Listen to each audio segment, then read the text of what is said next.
the red flag flying here.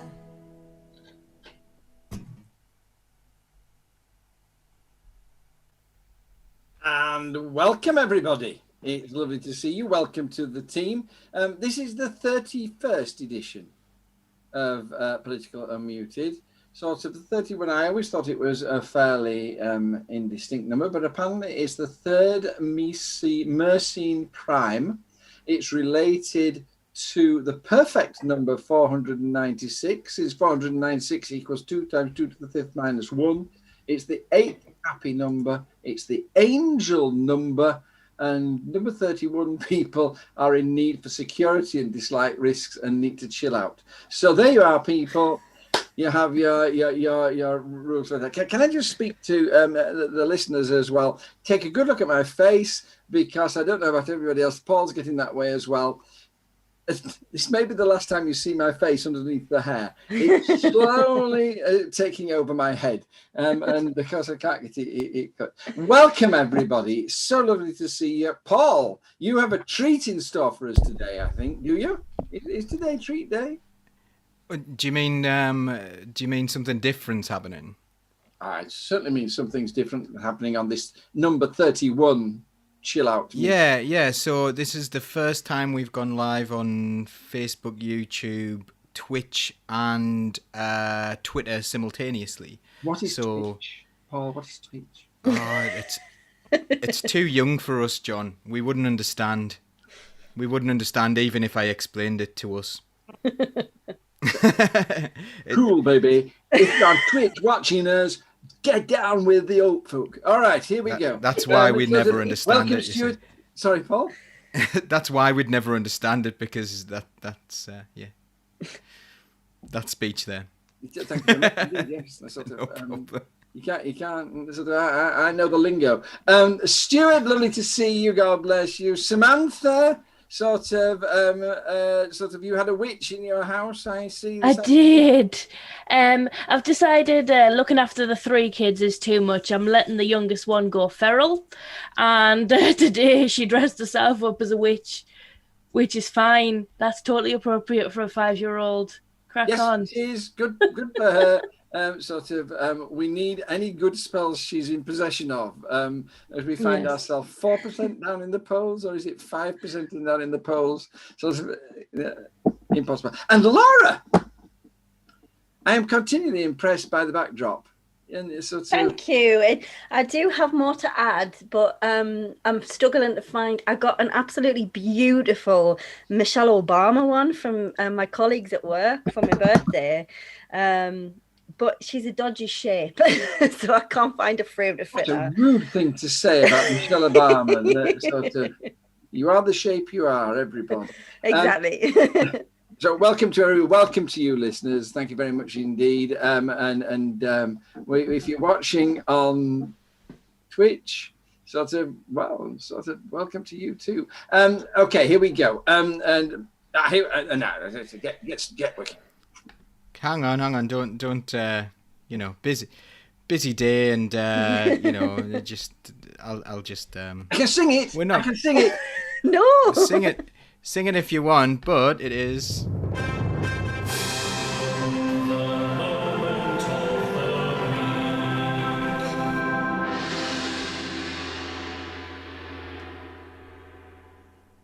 Get more like Homer Simpson every day. My hopes are continually dashed. Okay, let's start.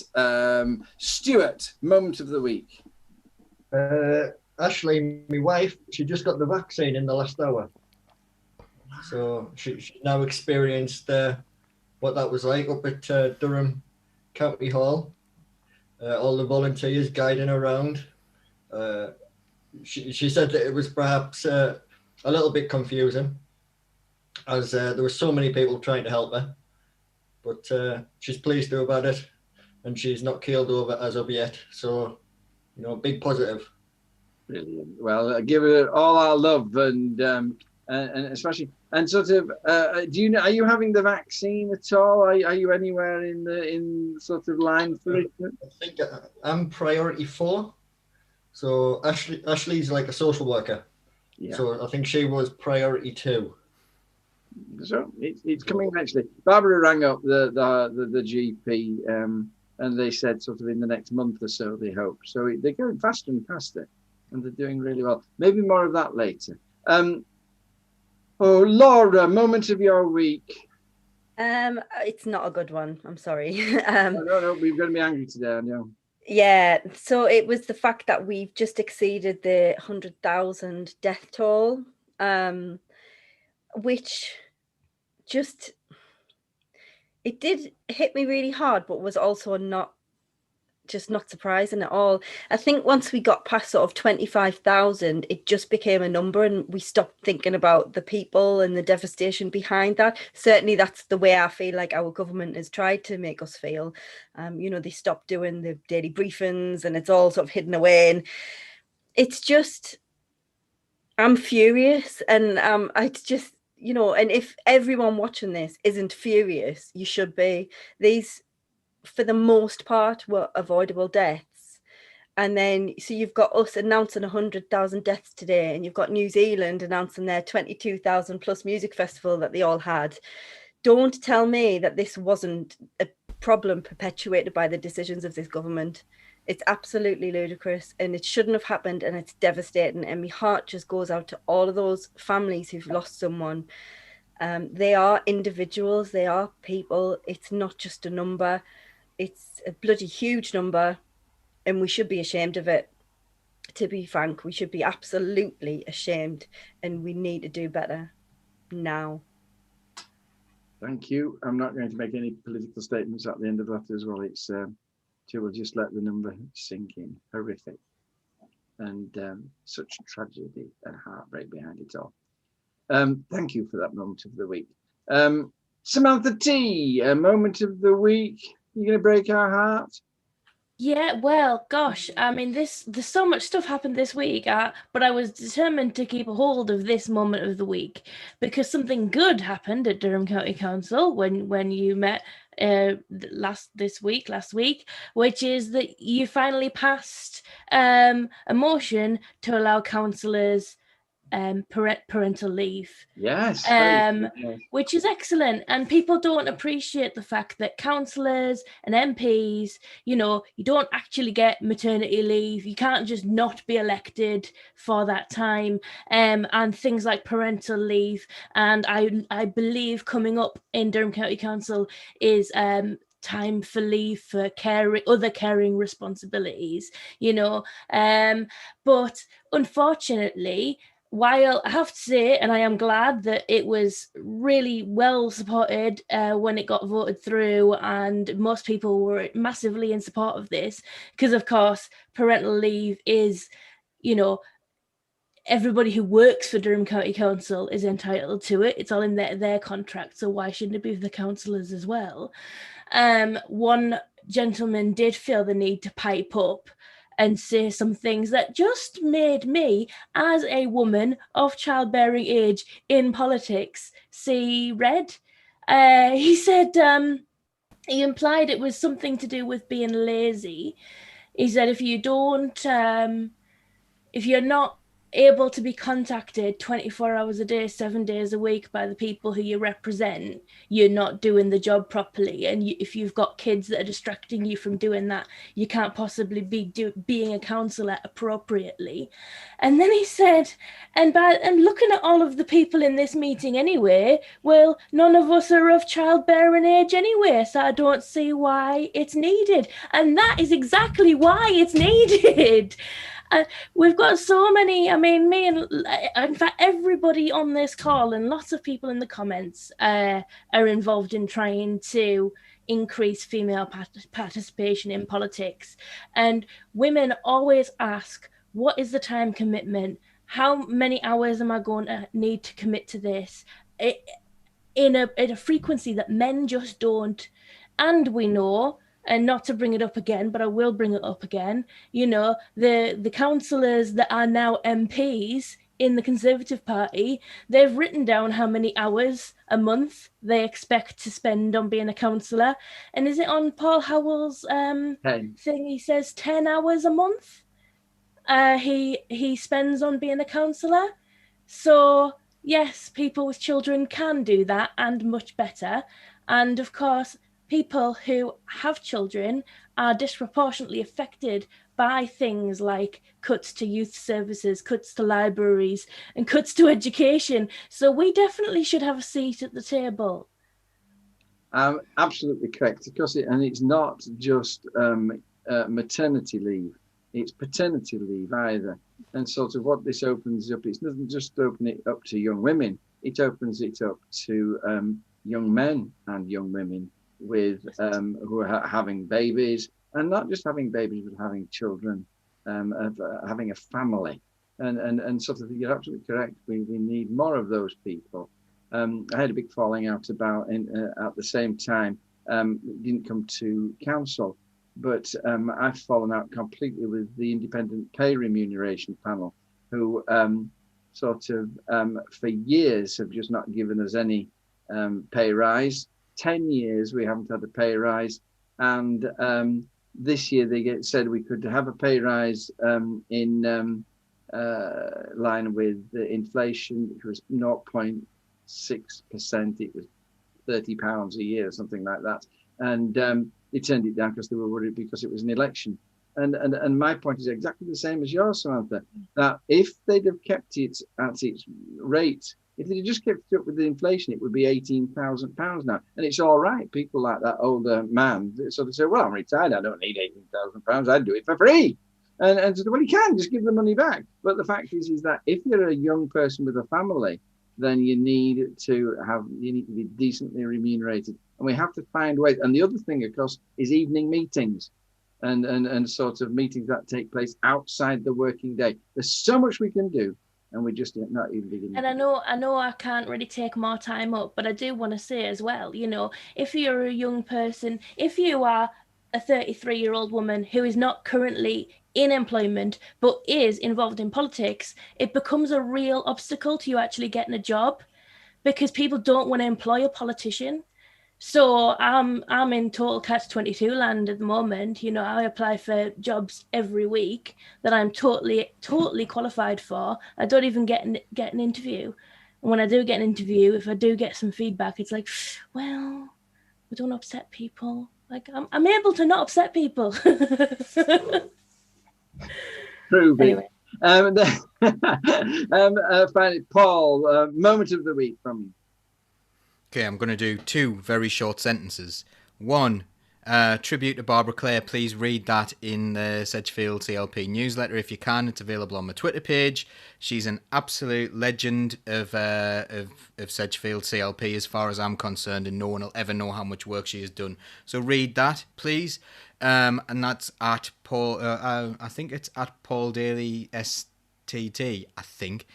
I should know that, shouldn't I? And the other one is the wealth of 10 men has grown so much during the pandemic that it could pay for everyone to be vaccinated, which just goes to show what an awful situation we're in, and it will be a perfect segue into our big story, I imagine. Okay.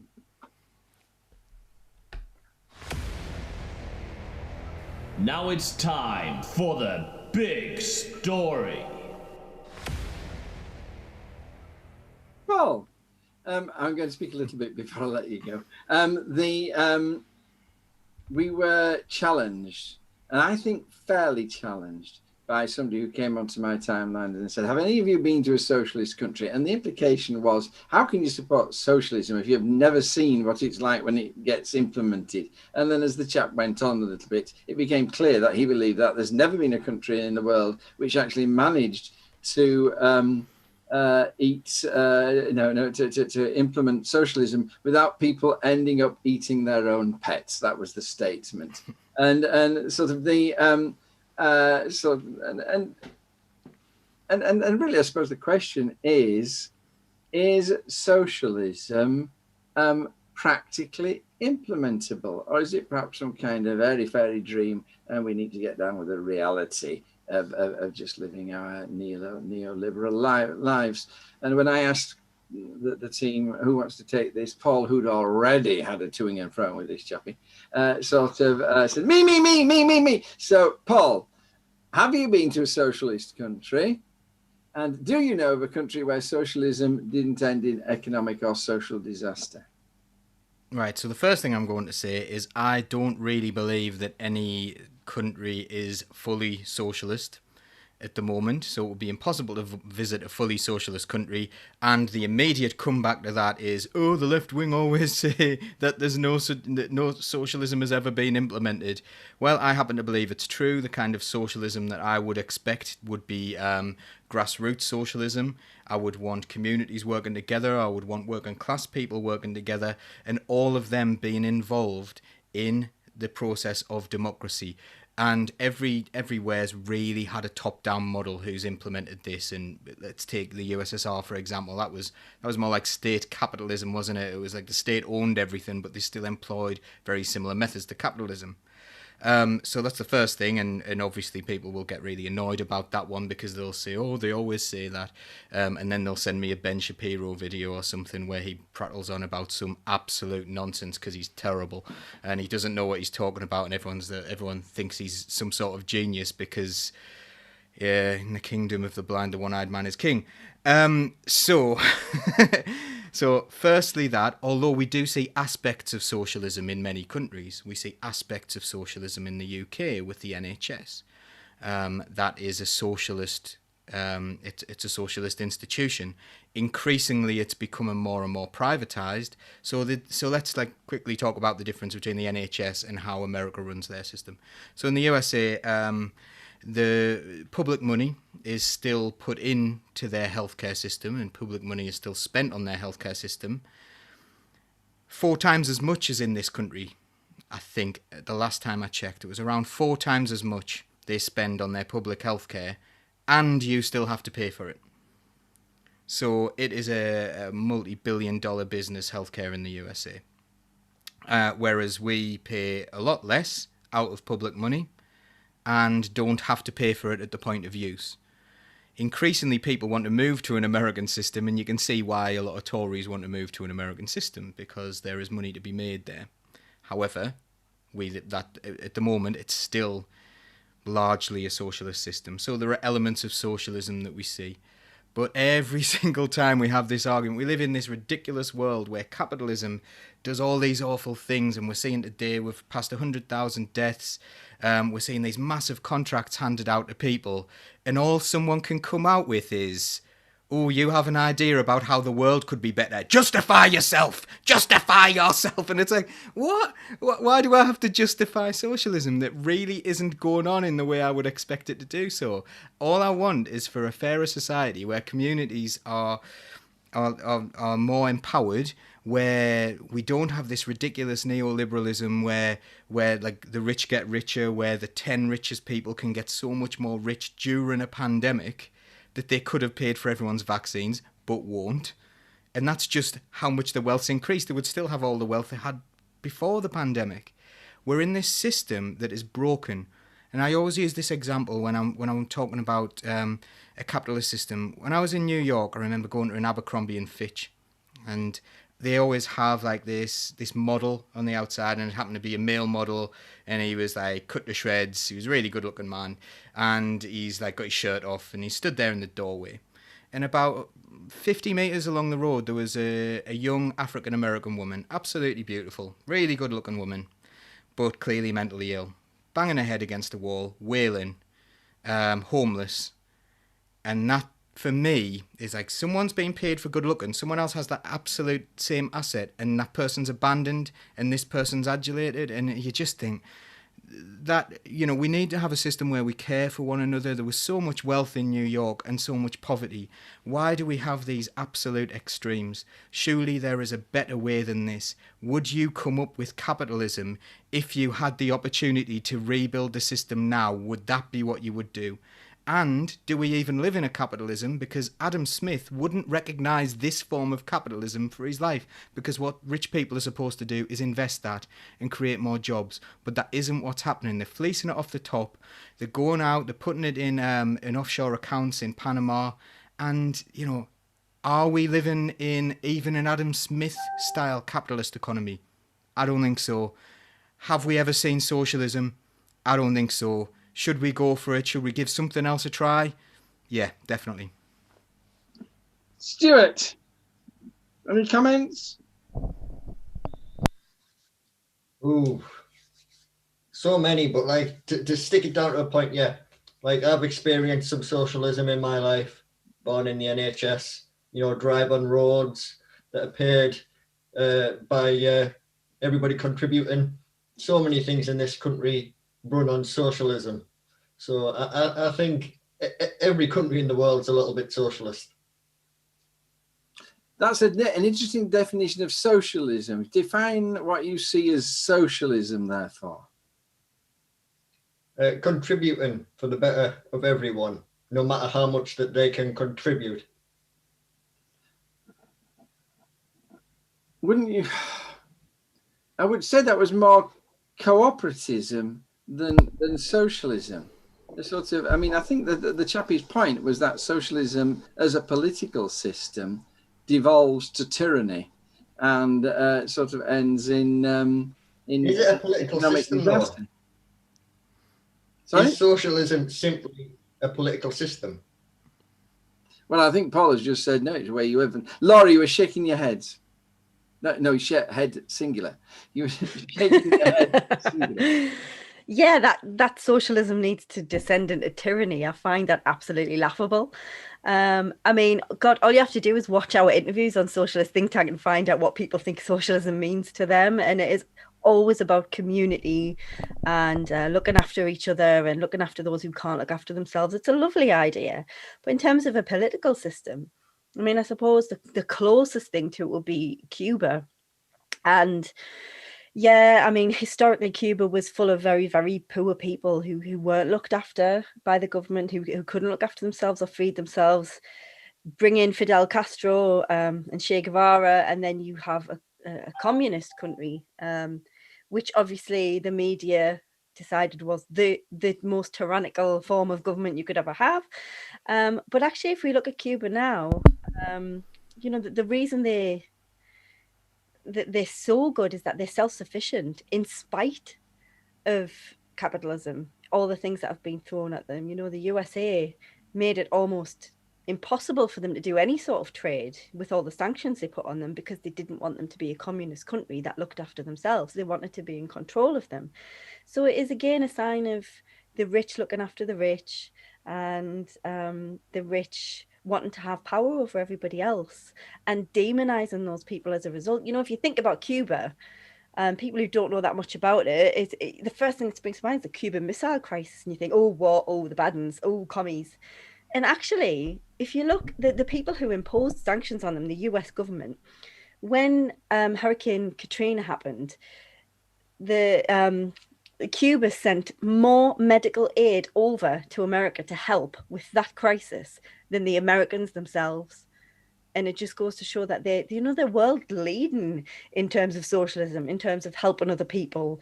And I think they're absolutely fantastic. And no, I haven't been to a socialist country, but if I could go to Cuba tomorrow, I'd go. I'd absolutely love to. That's one place, me and Paul, it's on our bucket list. One day we'll go there.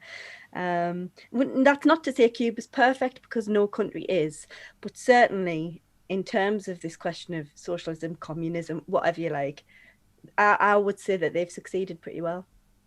One thing I know about Cuba, which always impressed me, is when these hurricanes come across one after the other out of the Atlantic, every single person in Cuba has a hurricane shelter to go to.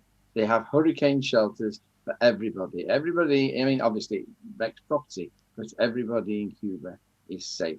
More than you can say for the sort of capitalist havens of places like Haiti and things like that. Some good points there. I agree with those, because when I was talking to him, those are some of the points I made as well. So very good point. Sam, I mean, it's okay these people up above you because you're down at the bottom of my pyramid. But the sort of saying socialism is just loving each other and caring each other, and don't we want such a world? But sort of surely we can just sort of say they're wrong. Socialism is a political and economic system that doesn't work. Surely you can admit that. There may be nice elements of socialism.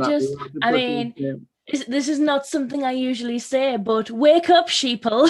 Like, come on. We have just had a massive crisis where children were given a quarter of an onion as part of state-sponsored food aid, and this is working well. This is not working well, right?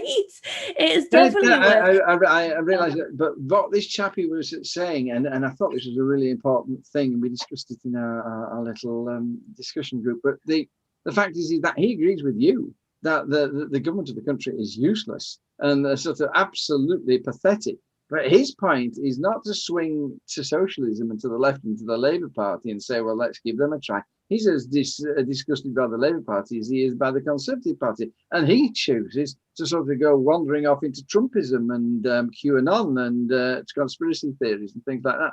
Do you not think that that's happening to an awful lot of people?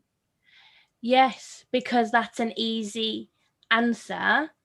Because the problems that Trumpism is a reaction to those problems are created by a neoliberal capitalist economy, and because the neoliberal capitalist economy does not want you to blame it invents these cannibal, child murdering pedophiles who are running the country, who are a very, very, very seductive anti-Semitic trope that has been around for millennia, and that's a lot easier to blame than accepting that actually the people in control, well, what I said before, the system is not broken, it is working perfectly to keep you underfoot.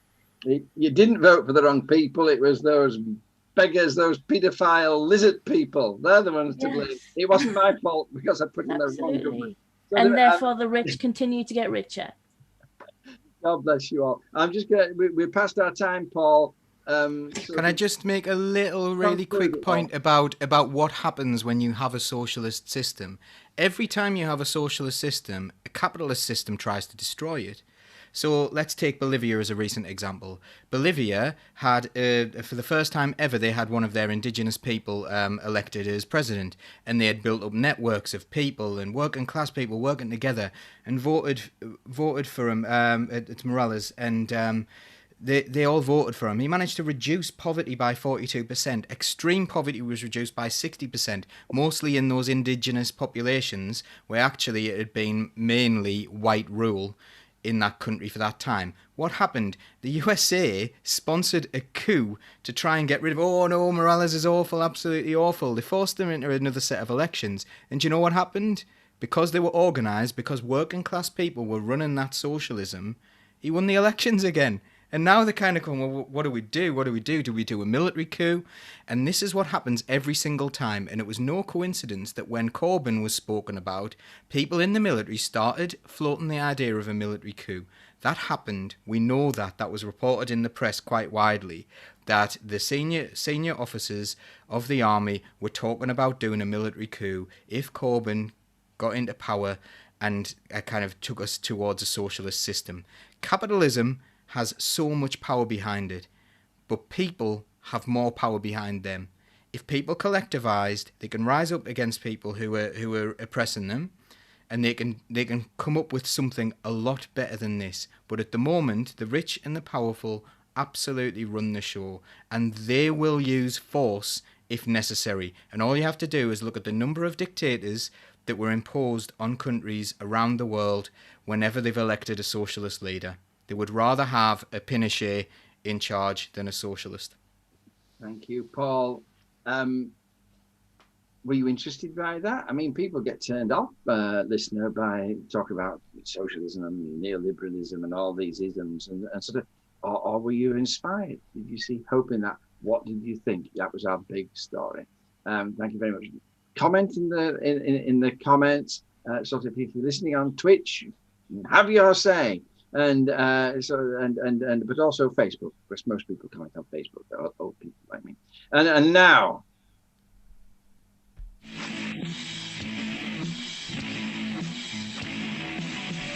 know the story like the back of my hand, 'cause I've heard it all before. well, you haven't heard it all before because you're all new here. and sort of what we've been doing is for the last few weeks, and we may have a little talk to see whether it's working or not, but I think it's okay. I'm letting you ask the questions. So these are the questions you ask. And sort of we've got about 8 minutes each, everybody. Sort of Samantha, what kind of relationship will Biden and Harris look to forge with the UK, do you think? So, I mean, it's going to be totally different, isn't it? I mean, in all of the conversations I've been having with people about what's happening in America, the same phrase keeps coming up, that the grown-ups are back in charge. And unfortunately, our relationship with Trump has very much been about currying his favor like a child and like, but now, and Biden with his Irish roots, of course, they already laid that line in the sand and said they wouldn't participate in any kind of Brexit resolution which risked peace in Ireland and risked Ireland's interests. So it is really different. I think it's going to be better for us because he's less likely to do something really extreme to pull the wool out from underneath us. But at the same time, our government has already set on this trajectory of we want to be able to buy like cheap meat from America, and that's the type of which is totally going to gut our farming industry. So I can't see them standing I can't see America standing in the way of that. They still have an economy to run and they still want to sell their produce worldwide. And I can't see our government moving away from trying to further this special relationship with the USA. But yeah, I think this administration will be a lot more interested in maintaining global stability in a way that their predecessor wasn't. I think that's important. Laurie, you've got something to add? Yeah, I was thinking. I mean, I think everybody will have probably read this by now, but it just really tickles me the fact that Biden remembers Boris Johnson's racist comments. He'd made some really horrendous comments about Barack Obama, and he publicly came out just once it was sort of a done deal that he was probably going to be president. And I just loved that line in the sand that he wouldn't stand for it. And there was a source that had said, if you think Joe hates him, you should speak to Kamala. It makes me giggle, and I love it so much because you shouldn't stand for racism. Obviously, they've got a big problem with it at the minute. It's where the Black Lives Matter started in America.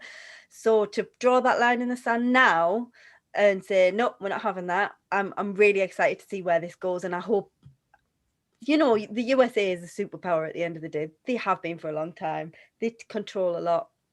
And I'm looking forward to seeing Boris Johnson go cap in hand to Joe Biden, who's not overly pleased with his racism. And we can discuss whether Boris Johnson is racist or not, if you like. I have my flag firmly planted on that discussion. I think it's much more interesting to me about whether or not Johnson will find it possible to build a trade deal as easily as he was hoping to do so with Trump, and so he put all his eggs in that basket, and that basket is now just on the floor with all the eggs out and smashed. So that's very interesting because that was part of the whole Brexit thing. We'll be able to leave these losers in Europe behind and forge a relationship with America. Interesting. So, by the way, Paul, what's an oblereme? Right. Okay. So what we're doing is we're just trying to make sure that comments that come in are being noticed, because I'm watching Twitch, and that we've had a question in from Twitch. So yeah, but what's an oblereme? That was the username. Oh, right.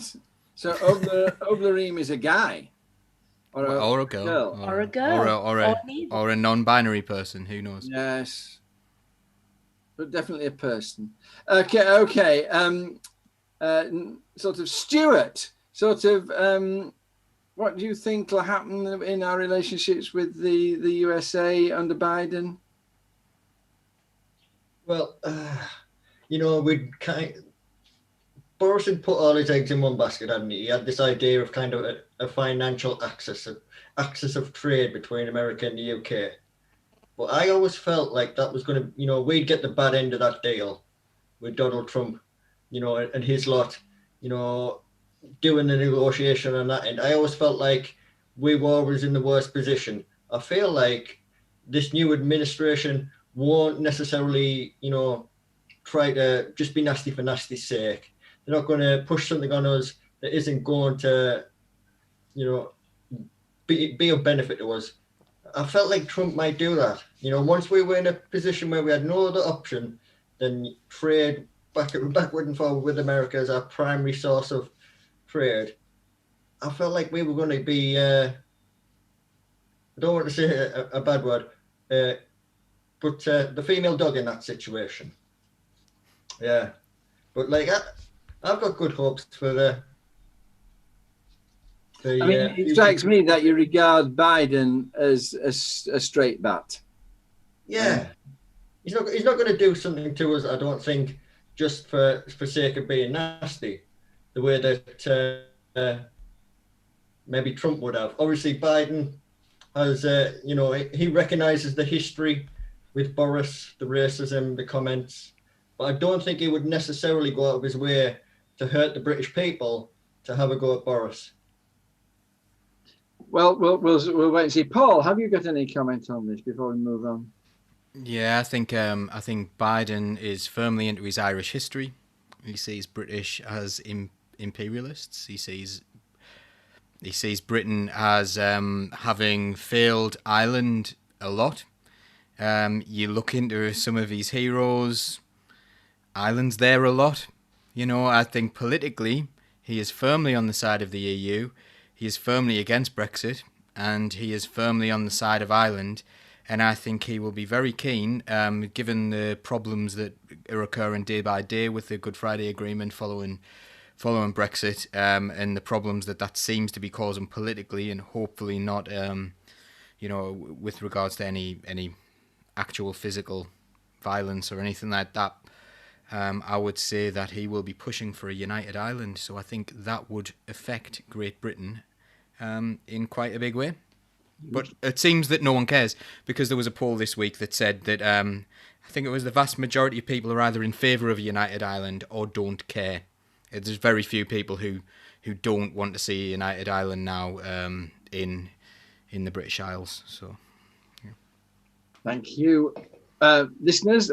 Again, this is a chance for you to make your tweets if you're on Twitter or your, what's it called on YouTube? Your YouTubes, if you're on YouTubes, and sort of we got some lovely different comments there. Sort of Stuart thinks that we're going to meet a fairer, more reasonable USA. Paul thinks that they're going to have it into it for us because they think we're imperialist and they're going to sort of try and strip Northern Ireland out of the Union, and sort of some sort of. Laura thinks that sort of Biden will have the knife in for Boris Johnson personally, and Sam sort of wondered sort of how it would affect our general relationship with them, and thought it might be better. What is your thought on this? You tell us, and then we'll read it out in the comments. Okay, next question. Stuart, now this is directly, absolutely relevant to you. Why are the North being penalised with regard to vaccines and dosages? Start by telling us the background, please, Stuart, to this question, and then sort of how you think about that. Why? And why you think why? But first of all, explain what's going on. Why was that question asked? We've apparently had our capacity to give the vaccine reduced by 50%.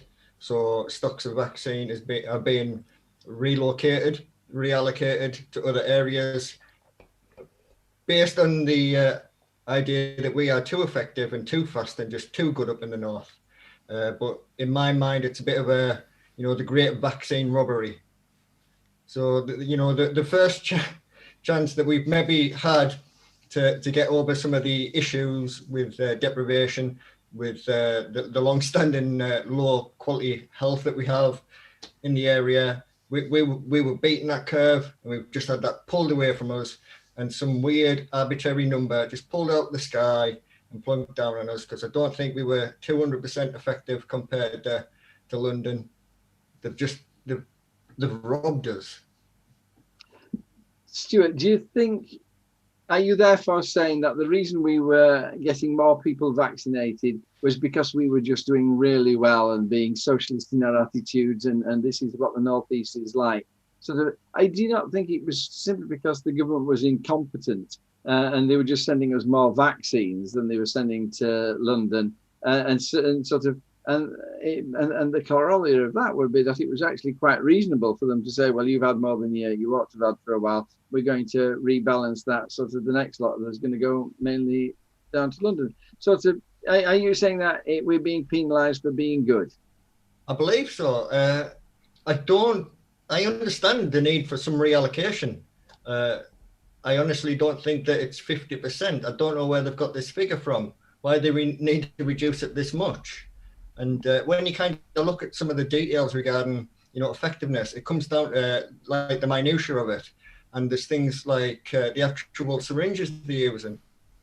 There's types of syringes that'll get 6 doses out of a vial, whereas there's other ones that'll only get 5 because of how they use like the dead space.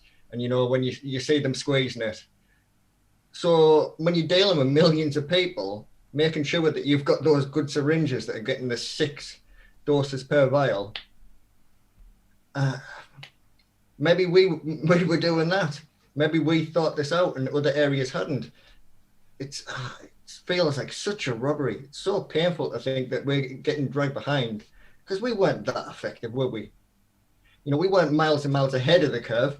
We might have been a little bit, a good 20%. That's fair dues. That's good work. That's good effort. That's good planning. But 50% is a weird number to pull out of the sky.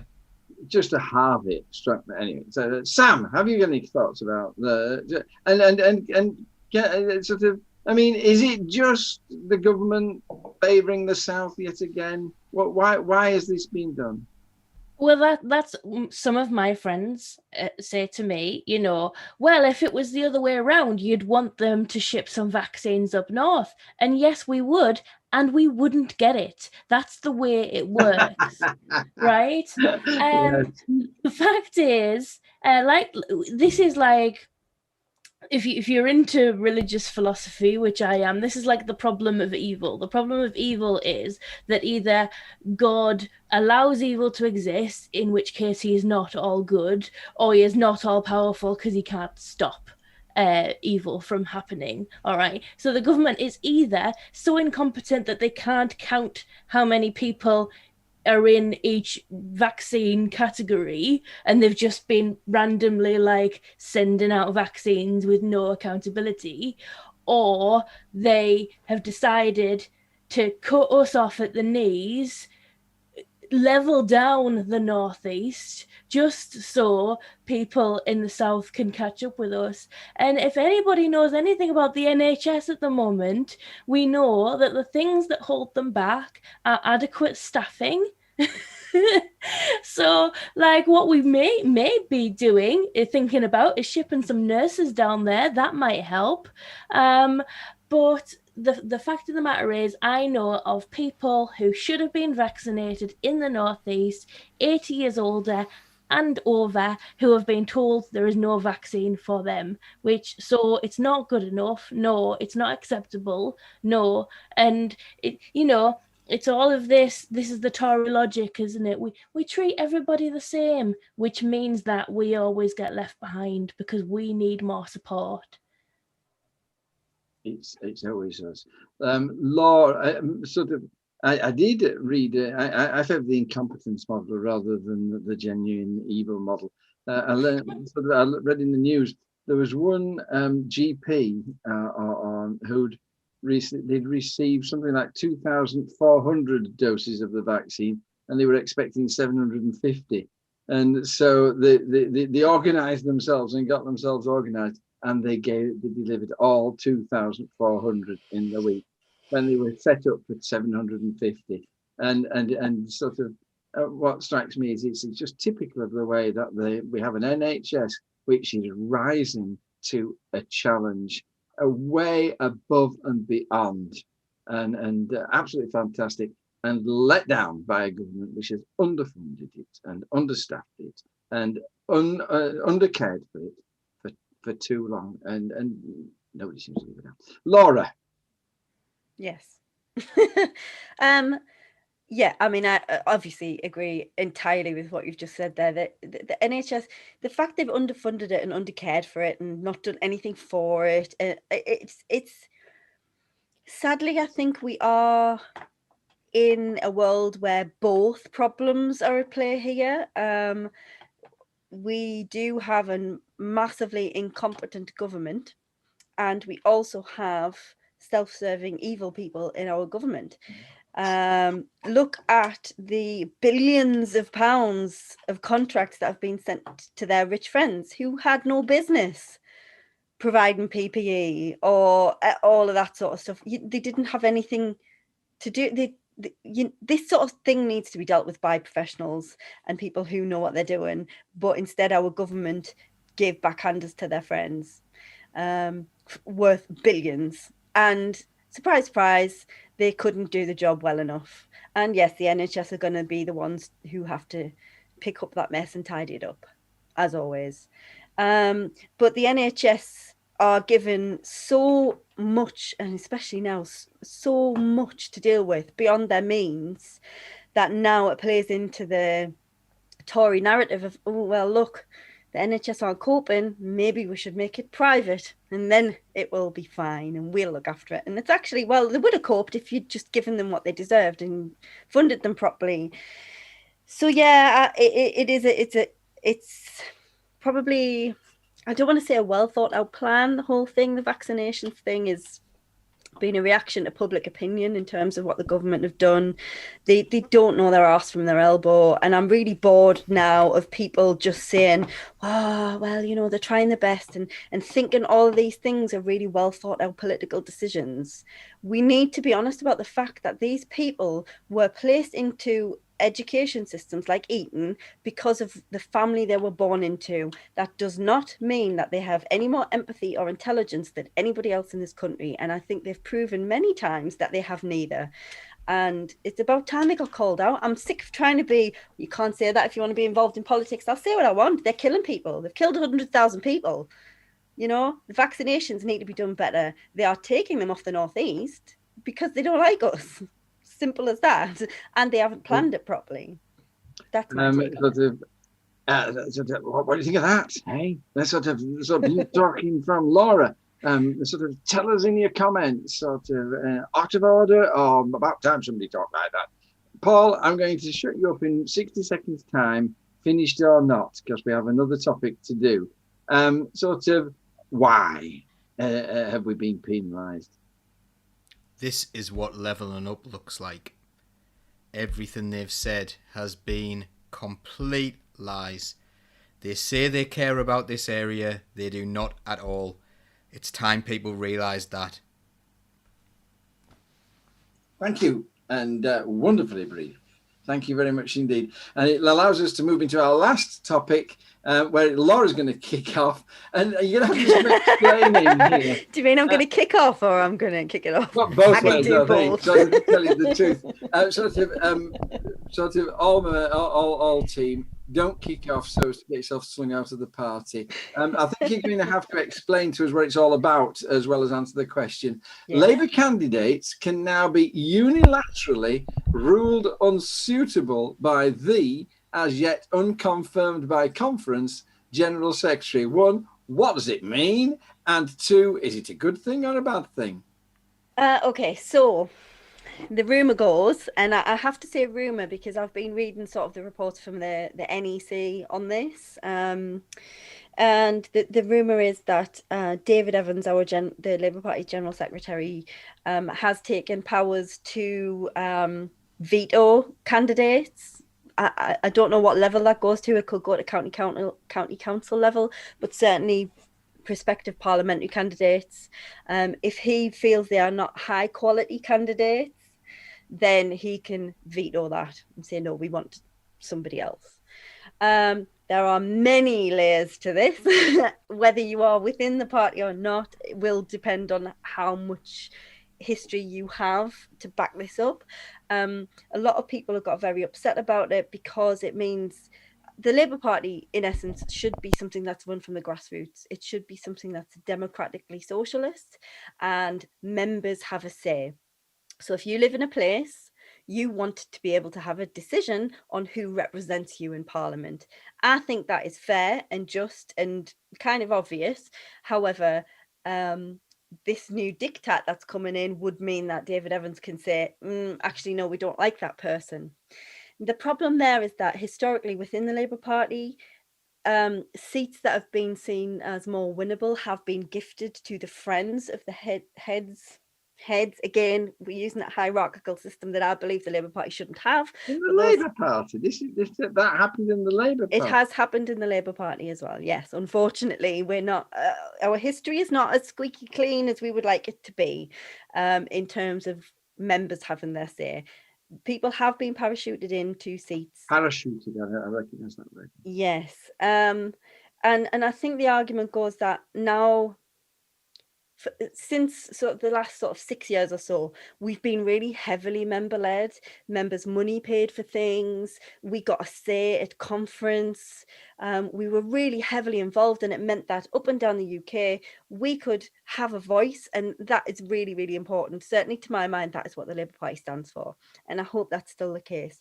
This decision would take those huge decisions on who represents you and makes decisions for you in Parliament. That decision will be taken away from you as a member. Now, I have to say that this apparently... You've got to say it, you better say it. I'm not going I've got to say it. We are running out of time. I've got to say that apparently this isn't concrete. The articles that I've read have since been updated and said that this might actually not be the case, but certainly... Mish Rahman, who we interviewed, who's a member of the NEC, we interviewed him recently. He was fantastic. He's written an article about it. Go and find it. If you Google it, you'll find it. It's really, really interesting, and it gives you a flavour of what's been happening, and whether you think it's a good or bad thing, that is your decision. Perfect. Thank you so very much, Sam. Do you believe it? And two, if you believe it, what thoughts have you got about it? Yes, so I do believe it because it's the general direction of travel that we have been going in under this new leadership, and yes, it does worry me. You know, I think we can say without upsetting people at this point, both in Bishop Auckland constituency and in Sedgefield constituency, we lost votes because people didn't see that their MP was accountable to them in any way. And a lot of us supported the idea that MPs should be open for reselection. So in order to vote out their current MP, they didn't have to switch to the Conservatives. We could open up the floor so somebody didn't get a job for life as a Labour MP, which was the case. We also, I think a lot of people you talk to feel like they want people like them to be in the Houses of Parliament. We don't want a Houses of Parliament full of lawyers who've done PPE at Oxford, which is what we've got. You know, that is not a broad section of the population.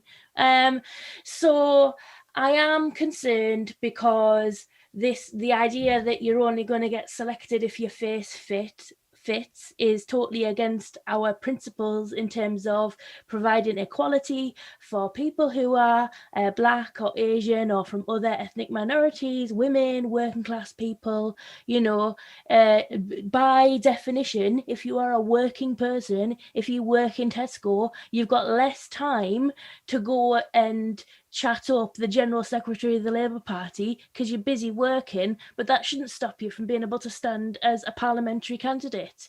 And unfortunately, that would be the pattern we're looking at. Thank you so much. Paul, we're down to our last 2 minutes. It's just 1 minute each for you and Stuart. have you got a comment on this? I mean, basically what it means to be saying is that we can choose who we want. And then David Evans says, oh, no, you've chosen the wrong person. Your MP is going to be this chappie. I mean, it would be revolutions on. I mean, what have you got to say? You're muted, Paul. Can't hear you. I don't think that would be the way it would be done. It would be the illusion of choice. So what we would do is they would say, anyone who applies for this, who wants to be a parliamentary candidate, no. There are your two candidates. Both of them have been approved by head office, let's say, because that's the way they're running it.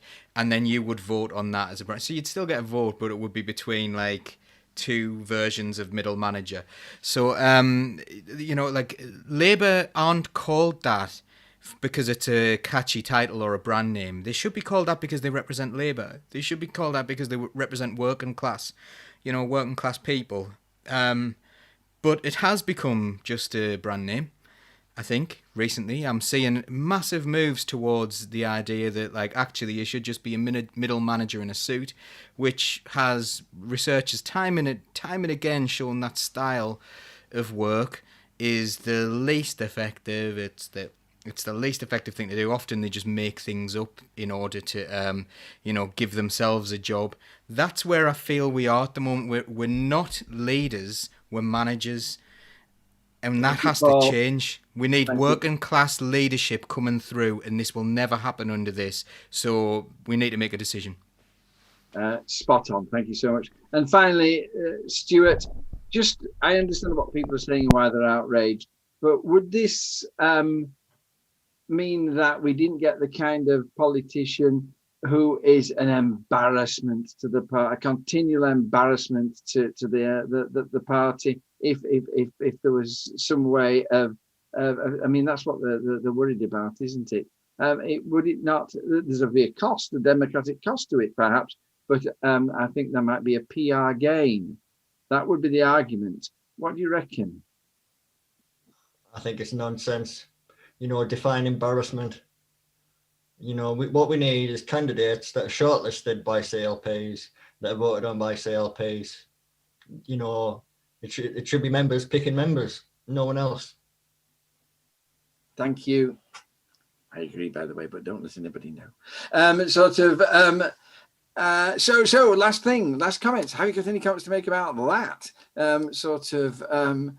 Is it time for the Labour Party to have a big clear out of all these embarrassing socialists, or should it be members picking members? What do you think? What we're going to do now is what we do every time. We're going to wave bye-bye, and if you've got to go and get on with other things, well, thank you so much for listening to us. We've been truly blessed by your presence. But what we're going to do is we're going to play a song, and then we're going to come back, and Sam and other people this week are going to take over the show, and we're going to look at the wonderful things, including Oblerim. I didn't agree with your second comment, though. Mind, wow, that's a... But it may be Oblerim. Is it Oblerim or Oblerim? Anyway, we'll find out, and clever people than me will comment on these things. And we're coming back in literally 3 or 4 minutes to discuss your questions. Thank you for watching us. Say bye-bye, team. Bye-bye, team. And see you in 4 minutes' time or next week otherwise. God bless. Bye-bye.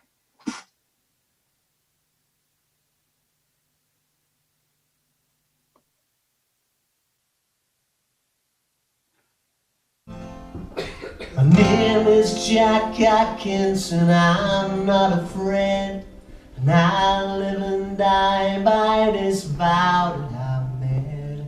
The only go fascist is that one, they say, and around the real we are. When I first left all them months ago, told him I'd come not to kill but to cure. But for an ambulance driver my shot's pretty sure. And around the rail we are.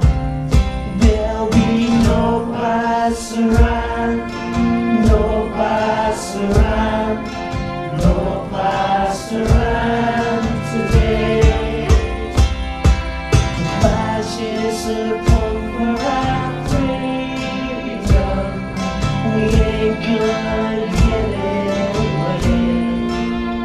There'll be no past around today.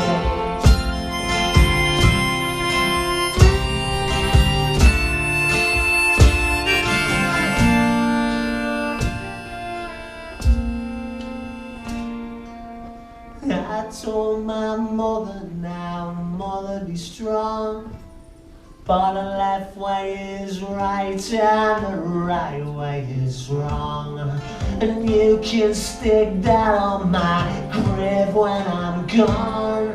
But I'm a real winner. There'll be no pass around, no pass around, no pass around today. Fascists are talking about freedom. We ain't gonna give it away. There'll be no pass around today.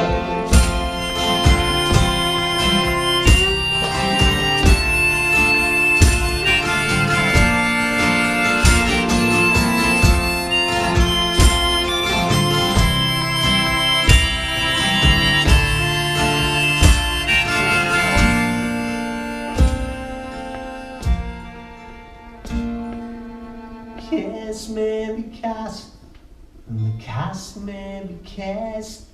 You armies of darkness, you'd best to be west. 'Cause to win, yeah, well, you gotta get past those first and around the real way out. There'll be no pass around, no pass around, no pass around today.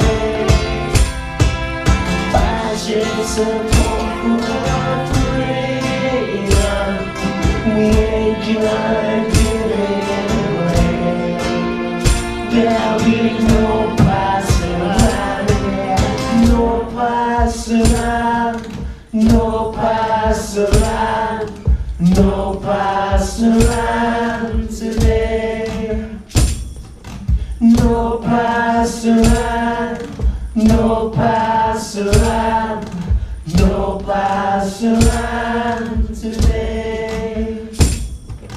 No pass around, no pass around, no pass around today.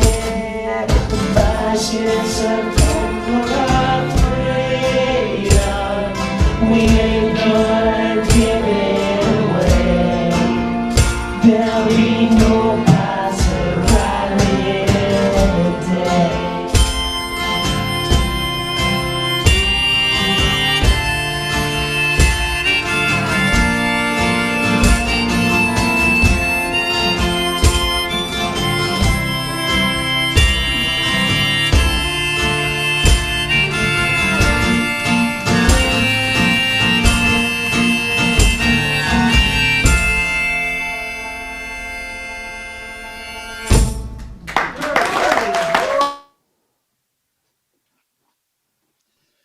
Welcome back. Every time I finish this first section, I go through and Barbara's watching it in the conservatory and I say, aren't they fantastic? And sort of I'm continually thrilled by the quality of comment from the team, and you ought to be too.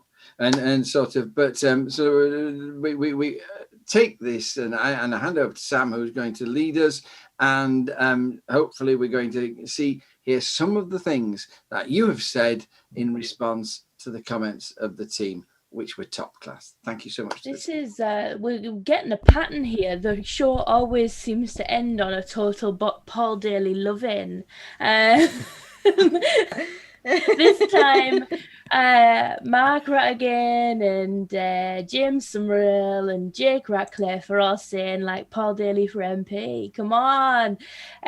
So, again, you know, and somebody mentioned this, Mark Lumley mentioned this, the issue with being a parliamentary prospective candidate is it is, again, a full-time job.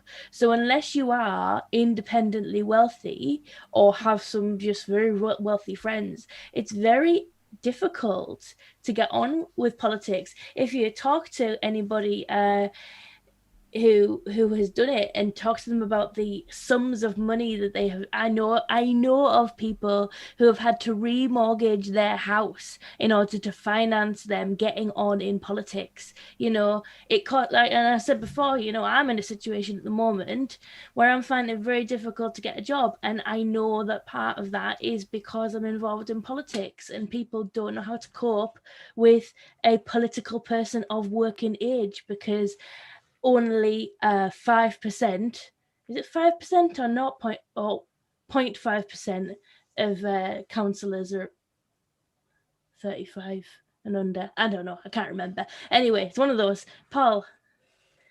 Just on the note of that, it's really kind of people to say that. I think we need to be starting to think of power outside of MPs. Like, you know, you go to Parliament, you do your MP's work, you do your constituency work, and what do? You know, unless you're in government, unless you're in a government that has socialist principles, we are so far away. Even if the Labour Party get elected, we will not necessarily be dealing with socialist principles at all times. You know, there will be compromises to be made. What we need to be doing is empowering people, empowering working class people to, you know, take control of their own communities in a really positive way, you know, build things for their own communities. That's what we need to be doing. So I think a lot of the power lies outside of Parliament. Being an MP isn't the be all and end all of any sort of power. And I think the establishment would make sure that we wouldn't have the opportunity to, the way things are at the moment, I don't think we'd manage to get socialism through parliamentary methods. Okay. John?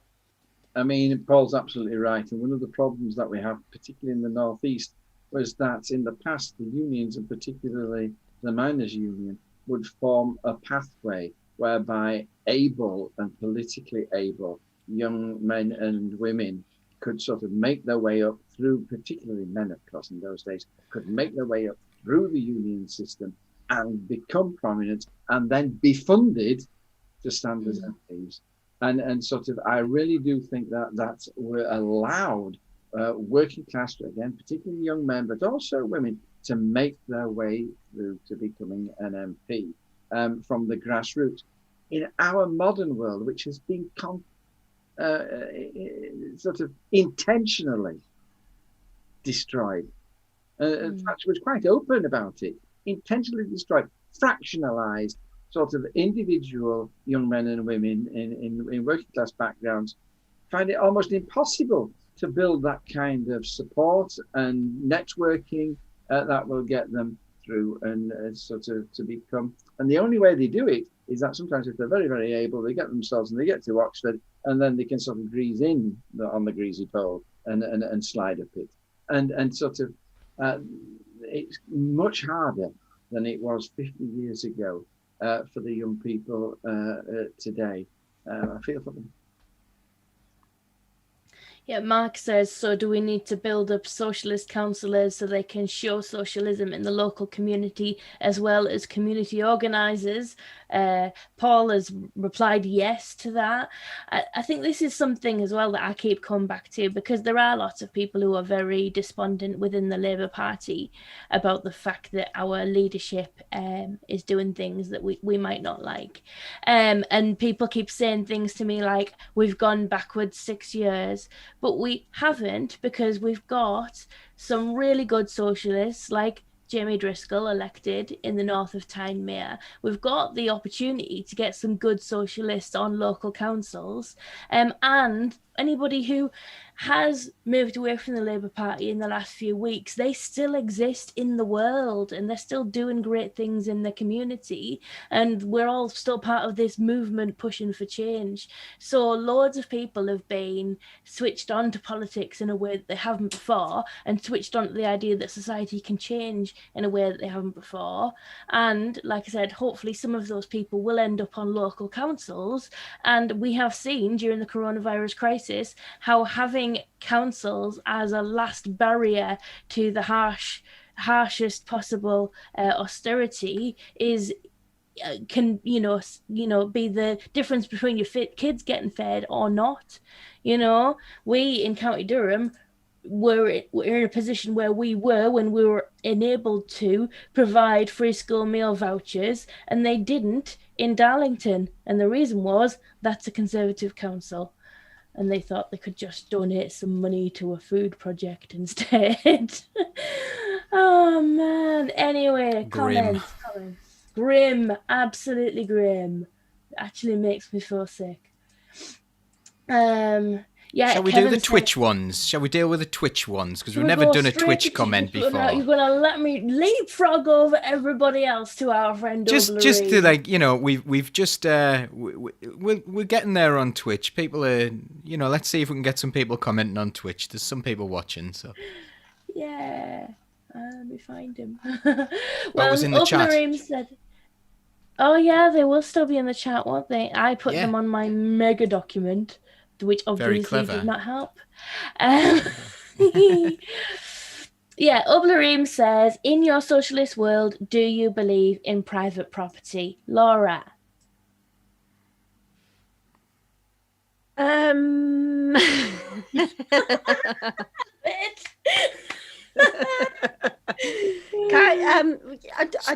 I'm not against anything in my socialist world other than people have an extortionate wealth when other people are starving to death.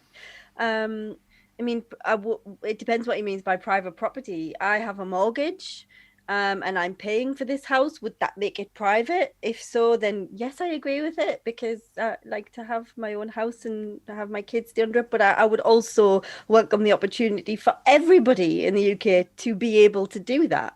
So I guess that would be my answer. I may have got his question entirely wrong, and if so, I apologise. Or her question, I don't know who you are. And hello, and thanks for joining us on Twitch. Stuart. If by private they actually mean personal property, so a house is personal property, and then there's public property. It's not really private property, is it? So it's personal. You're allowed to own a toothbrush as a socialist. Don't worry. Yeah. Okay. Paul? I think that given what it's kind of related to what Laura said there. We've got a mortgage now, so really the bank owns our house. Really, like we don't own it. In 100 years or something like that, we might, and then it will be taken off us for adult healthcare. So actually, no, I don't believe that system works for most people. I believe that things should be secure, and I believe that people should have their own secure place where they know they're not going to be kicked out of.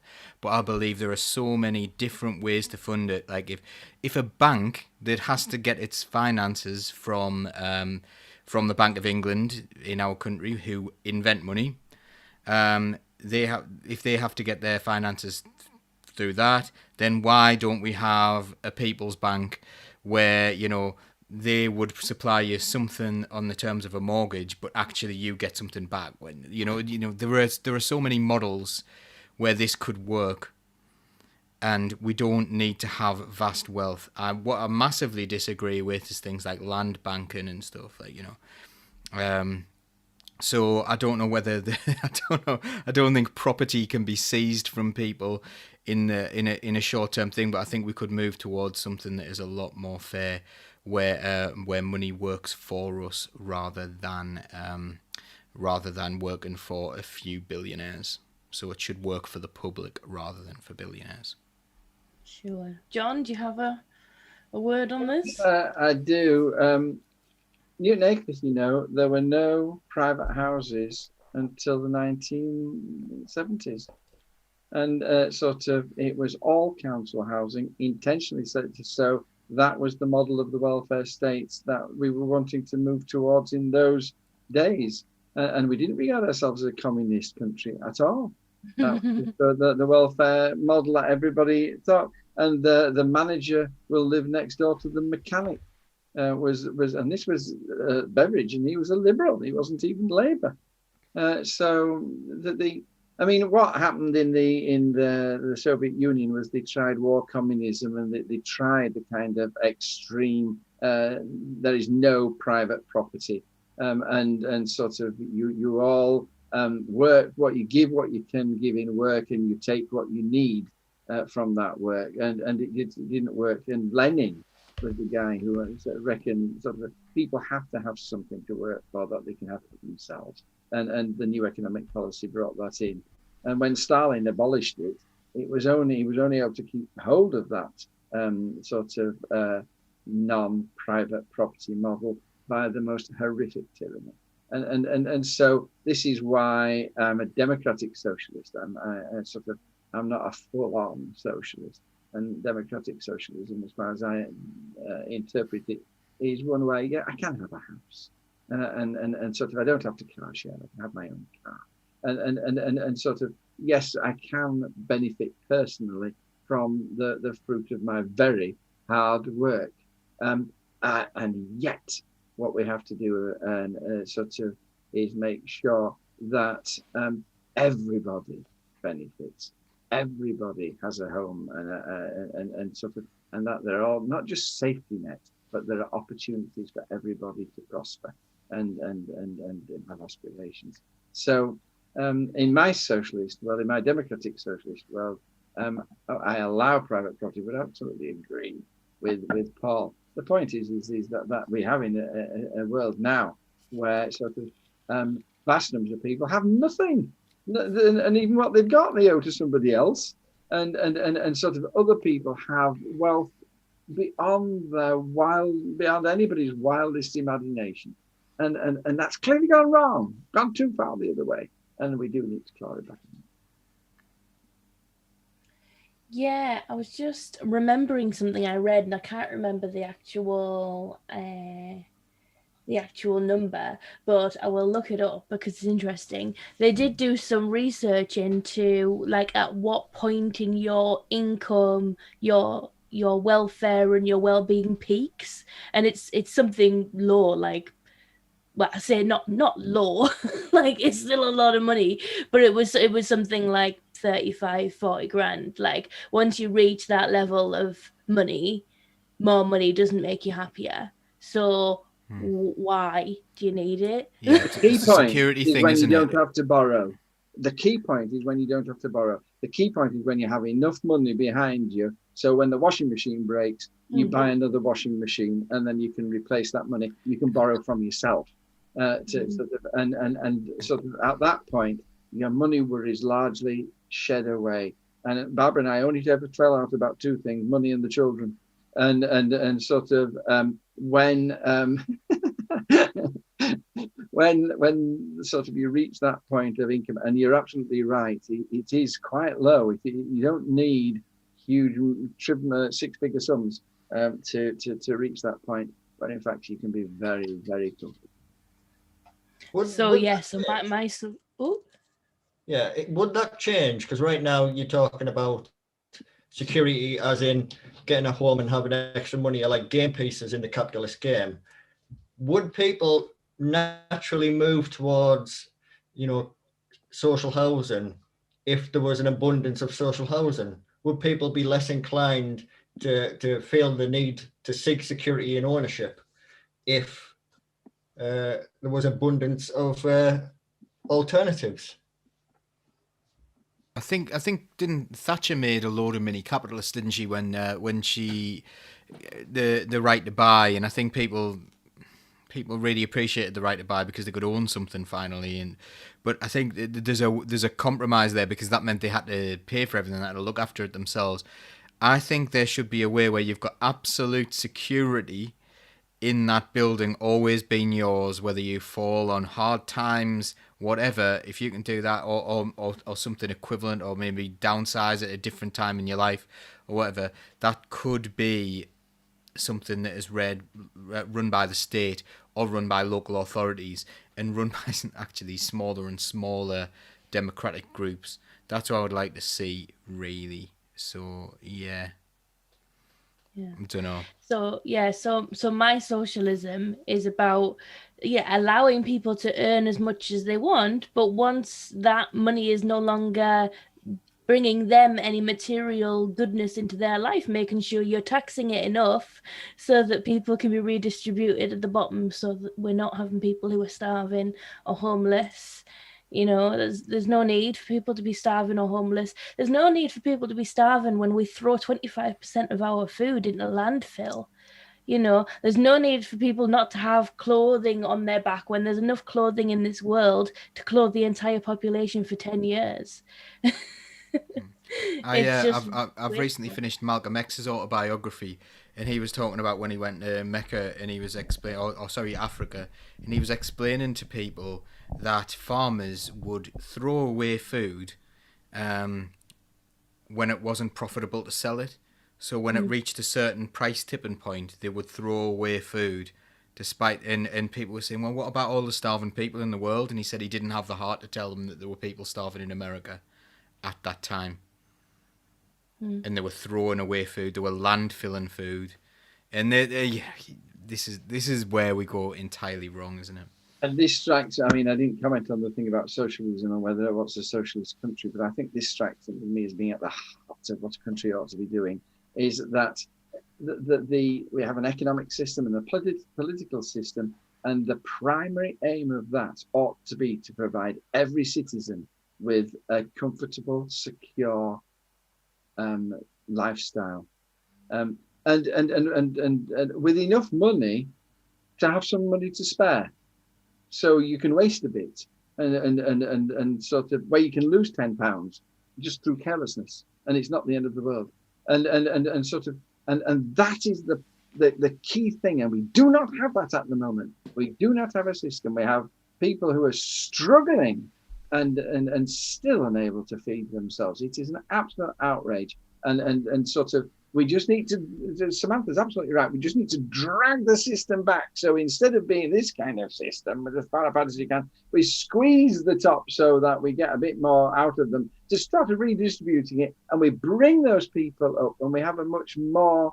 And everybody pays lip service to this. They sort of say, well, there should only be a 20 times gap between the lowest paid and the highest paid. In everybody, we need people on the board, and sort of everybody, but it doesn't happen.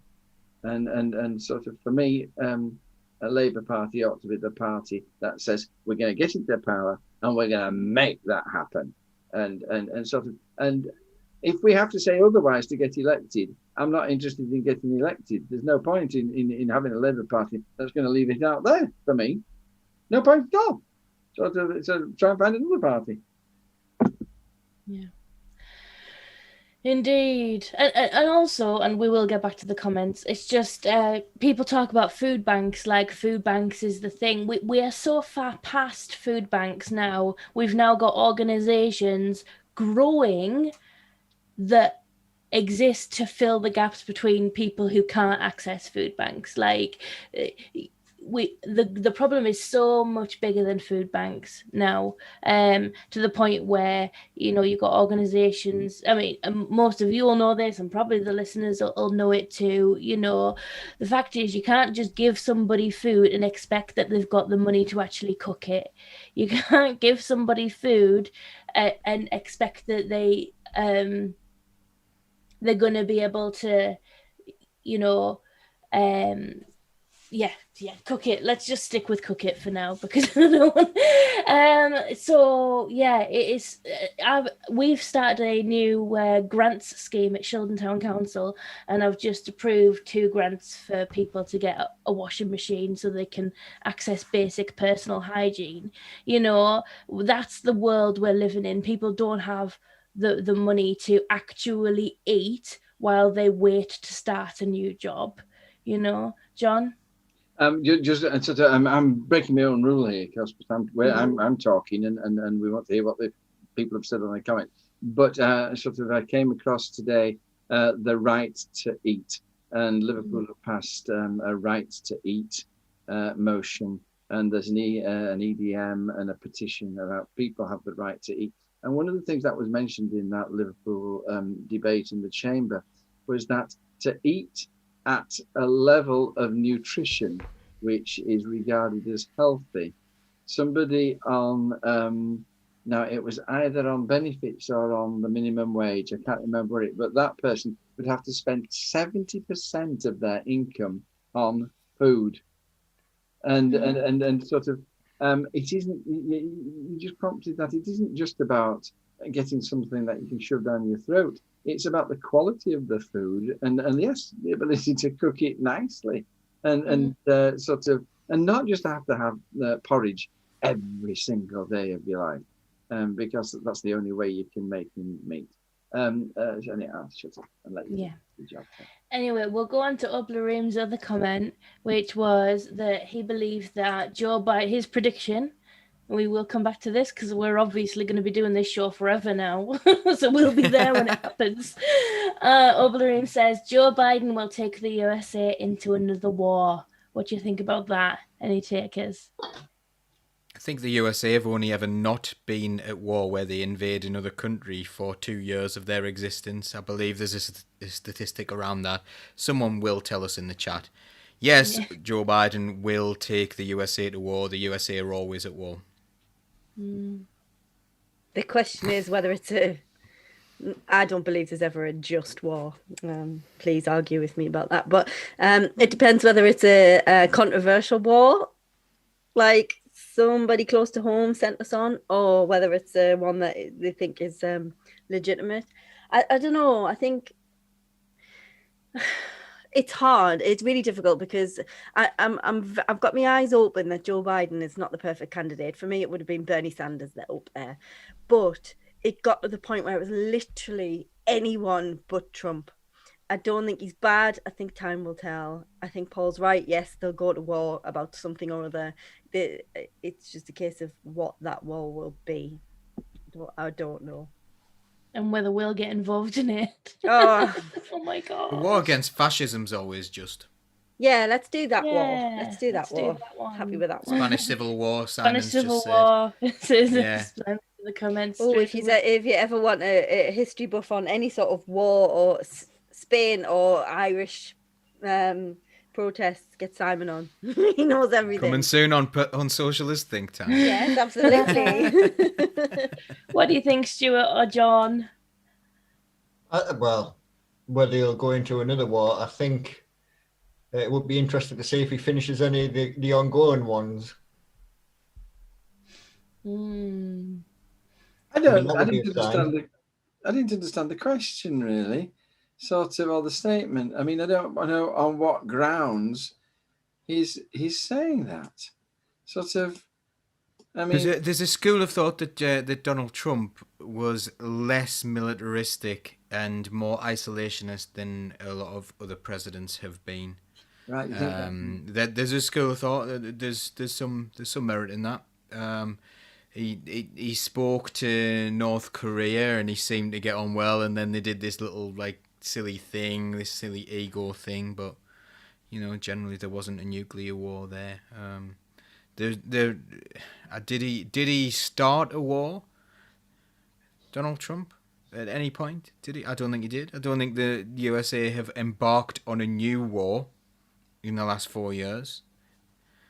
And he did at the beginning of his term. He started talking about leaving Afghanistan and leaving Iraq. He nearly started one with Iran, but he didn't. He helped to oppress Palestinian people. Is that a war? I don't know, because Palestine isn't considered a state. But I don't think Donald Trump took the USA into a war, whereas I think this person may be suggesting that Biden will. Stuart? I mean, Is it because he thinks Biden is just a tool of the military complex in America? And so, we're just going to go back to the old kind of, Paul was talking about. Maybe. Stuart?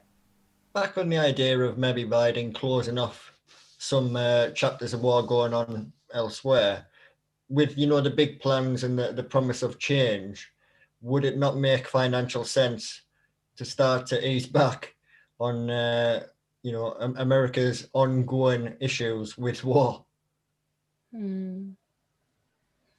Spend the money on something more useful rather than military-industrial complex. Yeah. That improves people's lives rather than kills people. We will certainly see. I mean, I think what we see more often now in global politics, global warfare, is, using other states as proxies for whatever you're trying to do rather than getting your hands dirty yourself.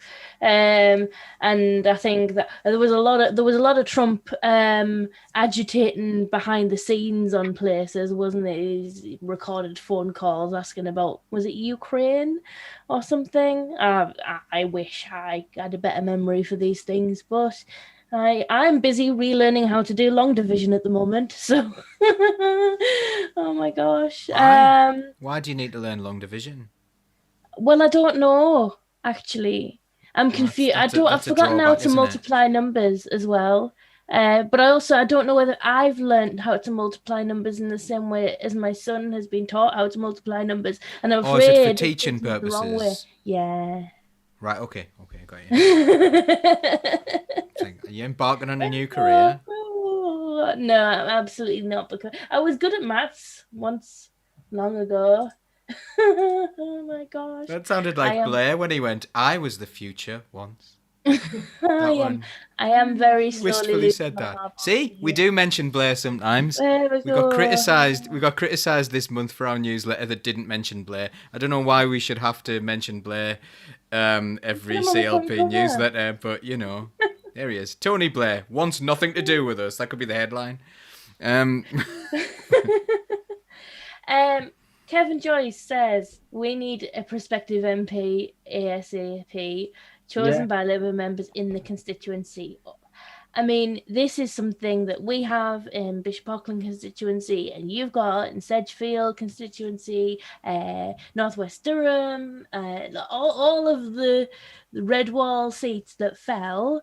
Technically speaking, they do not have an incumbent member of parliament, which means the members don't have anybody to rally around as a figurehead for their campaigns, and we can't start building their profile in the community. And one thing our communities repeatedly tell us is that they want somebody who they can see, somebody who they can relate to, somebody who, they might do a park run with on a Saturday, or they might, walk the dog and see them, we know there are people in our communities who can do that job, but we're being held back. Anybody want to tell me why we're being held back? The official reason? Laura? I can tell you the official, unbelievable reason is that they want to wait until the county council elections are over. And although there is no rule to say that you can do it this early, there is no precedent set that anybody has ever done it this early. The argument is, I think you'd be hard pressed to find any one of our members who aren't keen on getting somebody in place now. So they've got something to work towards. So we've got a bit of hope, because at the minute we're just languishing in a constituency that's led by a Tory, and no, we need. That was nearly my moment of the week, by the way. Howell's leg. His video. Dancing Paul Howell, when he did that kind of like little dance, and he did that really protective gesture where it was like, oh, well, absolutely not. And then his leg came up over. You can't see my leg. It doesn't really do it, but it was really funny. If you can watch his Facebook page. Yeah, it was. That's it. That's perfect. Brexit line dancing. Well, of course, fishermen aren't being let down. It was really good. It was really good. Yeah, the answer we've been given is even more depressing than that, Laura. We've been told that we won't start selecting candidates until after 2023 when they have done the boundary review. No, that's rubbish because they don't even know if the boundary review is officially going to happen or not. It's been in the works for like years and years. Yeah. No, that's rubbish. No, that's rubbish. They We need to push that. There is going to be a boundary review again because they're going to change it because before it was down to 600 MPs, but now because there's so many Tory MPs in the areas they wanted to get rid of, it's now going to be 650 MPs, but they're going to be fewer in the northeast. They're going to condense. Basically, they're going to keep Sedgefield Tory voters largely untouched, but they're going to give the parts of Sedgefield that are more Labour to Easington and Durham and combine them into one constituency. So Easington and Durham will become one seat rather than two. In a Barnabas kind of way, a sort of, I don't know why any of you expect the Labour Party to be able to organise that when they can't even give us permission to choose our parish councillors for the May elections. I know. We haven't had permission to start selecting parish councillors for elections that are 3 months away. Just do it. Honestly, I'd say just care. do it. What they're going to do about it? Do you need No, they're not bothered. Just do it. Well, I asked the question and they said, we're waiting for all the selection meetings to take place for county council first. And I was like, that just does not get in the way at all. What about all the divisions who've had their county council selections done? I am saying this as somebody who has spent a lot of time reading that rule book. There is not a section in the rule book that dictates parish and town councils and our Labour groups on them. So as far as I'm concerned, you're free to select your candidates at any time, and it's not up to the Labour Party nationally to say yes or no on that one. I've already started selecting my candidates. Okay, well, we're gonna follow you on that. I think we should just do it. I'm bored of waiting for the go ahead when we should just do it. We know what we're doing. Also, totally off topic because it's not been a topic, it's not been a comment, but the more incompetence of the government that we don't even know if there are going to be elections in May or not. You know, we've got very, people on the opposite side of the political divide to me, perhaps, who might be very passionate about what they think, and they may feel driven to go out leafleting during a pandemic because they know when the elections are coming up, and the fact that currently it's not legal for you to canvass and campaign in that way, but if you've got money you can pay for loads of leaflets to be delivered to people. So that's handy if you happen to be a party that's got lots of money like the Conservatives. So I'm really frustrated about this whole thing about the May elections. Obviously I want them to go ahead, but it just seems really... I have to say, I feel like any person watching this whose family have received any sort of correspondence through their door about vote for this person, whether that be Lib Dem, Conservative, some random, I think you need to have a good serious think about how much that political party cares about your safety, because we're not leafleting because it's just not worth it. We wouldn't have got to 100,000 dead people, tell you. That is true. We would have been much more risk aware. Gosh, well, let's get some more comments in before we give up. Before we finish. Oblerine said I was right in my analysis. Donald Trump said in his leaving speech that he was the first president in so long to have not taken the USA into a war. So, yeah. That's great. Which says a lot, really, doesn't it? It does. Yeah. Too busy trying to make money. Yeah. I don't know. I just think it's odd. I just think it's really, really odd that he wasn't into that. Mark Longley says he thinks that we should use open primaries to decide our candidates in elections. For people who understand the way that basically means opening up, like having a pre-election for your candidate for the Labour Party so that people get to vote, people in the community get to vote, as to who their Labour Party candidate will be. And that is how Alexandria Ocasio-Cortez got her seat in the Americas. What is she? A senator? I don't know. She's a member of Congress for New York. But she's House of Bronx. Representatives. Is she House of Bronx, yeah. Representatives or Anyway, she's the House of Representatives, I think. That's how she got her seat, by standing against an incumbent in a primary. Because I asked my American friends. They have a different system to us, though, don't they? They have a very different system with regards to membership of a party. Yeah, that's what I was about House of to say. Representatives. Oh, sorry, I'm so sorry. Yeah, no, that's fine. I asked because I was very interested in this. And I asked my American friend, and she said, yeah, when you register to vote, you register as a supporter of a political party, and you basically then become a member of that political party, and it doesn't cost you money. Like, she thought it was really strange coming over here and then having to pay to join the Labour Party. She was like, but surely these people want access to me. Why am I paying for this? Why wouldn't you pay for the privilege of doing all the work? Absolutely. So therefore, the Democrats and the Republicans have access to the information about the people who are more likely to vote for them, and those people get involved in selecting their candidates.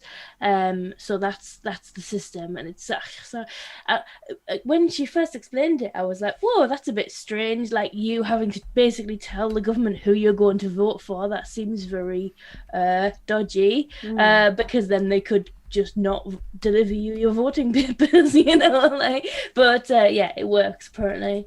So there was a lot of positivity about Laura's vaccine rant. Al Mac and Maureen were like, get in there, Laura. And a fair bit of support for my throwing in the religious philosophy in the middle there. My degree was philosophy, and everybody said, what are you going to do with a degree in philosophy? This.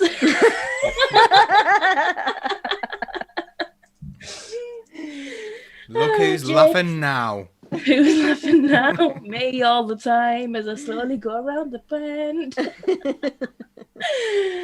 Jake Ratcliffe said, we're talking about the vaccines. Jake says, those pesky northerners are getting all immune. How dare they? Howell, put them back in their cage. Goodness me. But I don't get it. And again, it's politics on easy mode, right? Our MPs did not say anything about it. They're just like, well, the government had decided.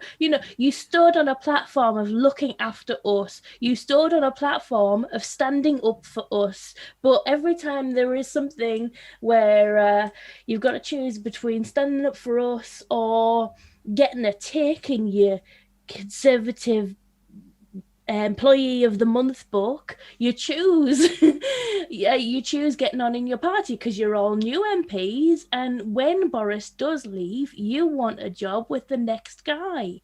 Like, oh man. It's full circle though. It's back to what I was saying at the beginning. We've got all these problems in the world and people want us to justify ourselves for supporting socialism. Like, rah, what are you going to do? Like, how do you justify being a socialist? Well, how does anyone justify this? And yet no one seems to care. No one seems to be asking about, like, we've had an unmitigated disaster with regards to coronavirus, like that hundreds of, now we can now speak in hundreds of thousands of deaths. When they were like, 20,000 would be a good outcome, and we were horrified at the idea of 20,000 being a good outcome. We're now in the hundreds of thousands, and really they're not being held to account. And tell you what terrifies me as well, Labour are behind in the polls because they want to be seen as being largely supportive of the government. And perhaps that's the reason that the public don't really understand that the government response to this has been negligent at best and corrupt at worst. Musa says, rather than reallocating the vaccines, I wonder if, there's some wisdom coming here, mind. I wonder if anyone from the government has actually asked health professionals here, what are you doing that the rest of the country can learn from? I mean, yeah, we've all been, I mean, Lots of yeah. Labour county councils, maybe we could say. Maybe they were better. Yeah, maybe we've got we argued something. but we argued that at the time, and that's not like, that sounds a little bit flippant, but we argued it at the time that free school meal vouchers, there was a plan there. You know, I'm all for devolution of power down to local people, and I think Durham County Council were ready. The Durham County Council have a lot of critics, and you know, I'm sure that my politics are to the left of many people in Durham County Council, but I believe they've acted really well over coronavirus and have something to be quite proud of. Really, I think the people of the North East should be quite proud of the way we've managed to handle coronavirus in comparison to other counties. I agree. Absolutely. And we're climate change champions. Thanks to John. I liked your post, John, about the snow. You were like, climate change champion for only 6 months, and already I've sorted winter. We've solved winter, now we've just got to do all the other stuff. Oh, that was horrendous, though. Like, please don't ever snow for 3 weeks ever again. Goodness me. And of course, the year I decide to run every day in January. What the hell? Can I just say I got into awful trouble for that joke? I bet you did. I got it in the neck from a lot of people. And just to remind everybody, weather is different to climate, and the climate continues to go wrong. I haven't solved the climate. It just sort of it happened to give us some extreme weather. You're not allowed to have any humour, are you? You're Not allowed to have a joke. So, Unless you're Boris, and then you can, everything horrible you say about people. He was only joking. He was only joking. The letterbox thing, he was only joking. being forgiven by it, that's the thing. Yeah, You know, so Boris he gets Johnson- politics on easy mode again. John Yeah. can't joke about that, which was clearly a joke that was offensive to literally no one. Yet he can say this is offensive thing that actually can be statistically tracked to a trigger in racist hate crimes. And he was just joking, though. That's fine. Yeah. You really annoy me now. I'm remembering things Boris Johnson said. Like, perhaps if we were Remember? to take it on the chin and let it move Yeah, through yeah. the population, then hundreds of thousands of people would die, Boris. Congratulations. That is exactly what would happen. They didn't say that, though. They missed that bit out, yeah. It They meant didn't say that. those who because were amazing would totally When- be fine. when he said that, he was actually not saying that. So I've seen people deny that publicly, that he said that. It's so wrong. And also how Boris Johnson's got the weight of the world on his shoulders, and we all feel sorry for him because I wouldn't want to do that job, and you know But he's he got to did. do it. But also, He did. but also, you know, people like John and me can be absolutely ripped to pieces because there is ice on the ground, and we should use our superhuman councillor powers to install underfloor heating across the whole of the northeast. Absolutely. And why have you two been digging bloody potholes everywhere? Yes. Oh my god. You know, the one that gets me when they go, well, he's only had the job 6 months. He's only had the job a year. It's like, he voted, you know, so the kids couldn't eat dinner, you know, to starve kids. It's not about how long he's been in the job for. That's not going to change. Yeah. Bloody football managers get less of a chance than that. Yeah. Yes. Maybe over time, if he's been once you've settled into the job, that means that you're less likely to want children to starve. You know, it's like, Give him a chance. really? We don't want children to starve. You're right. I've matured into my job. Yeah. And it's not like he hasn't been an MP for a long time before. Or a that. mayor of London. Or a dad to plenty of children. How many Confess about children? that. We don't know. But, you know, don't lay a glove on him. No, he's, you know. He's doing But his I mean, best. sort of being serious about this, and it's me now that's like you're all laughing, joking now, saying no, we've got to be serious. The fact is that we can't.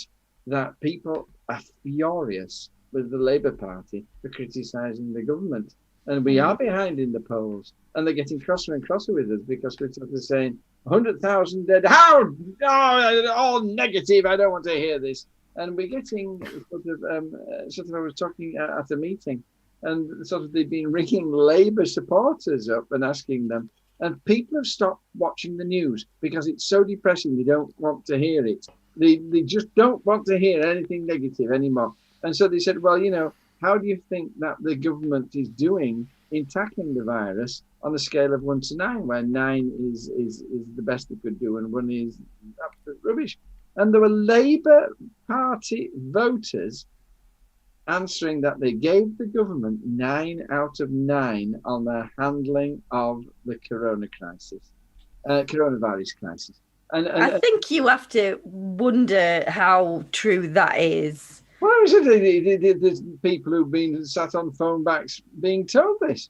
And you really, if that is the case, and when that is the case, it's almost a case of abandon. Have you ever been had someone knock on your door who's a political candidate and had a laugh with them? If you're talking about anecdotal evidence. No, never.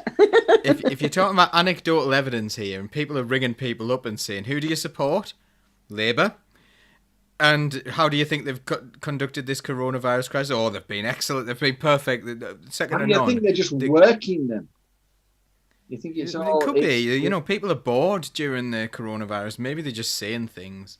I think you have to take that stuff with a pinch of salt as well, because also they can't be annoyed at the stuff we're saying about coronavirus and the handling of it, because we're not saying anything about it. So it's clearly a lie. We now support, we just keep silent on everything.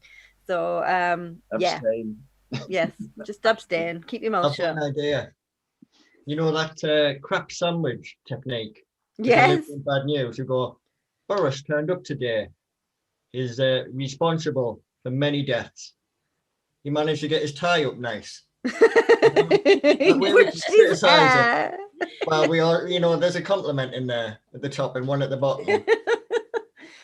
Yeah. Why is it as well that, like, when Corbyn turned up looking a little bit scruffy, it was awful, and it was a national tragedy. But when Boris Johnson turns up every day looking like he does, then people are like, oh, it's just Boris, isn't it? It's just Boris, he just bowls in, rugby tackles a child, botches a pandemic response. Dear me. I think if anybody watching this doesn't know the answer to that question, Paul, then they need a lot of political education. We all know the reasons why Jeremy Corbyn was portrayed one way and Boris Johnson's portrayed another, and it has worked out wonderfully for them all, for the whole system that is in power here at the minute. Steve Bird says we're ahead with the vaccinations because we've chosen not to follow the instructions on the box. I don't know anything about that, but that sounds plausible. He says you can build an IKEA wardrobe quickly if you ignore the instructions. Yeah, I find that likely.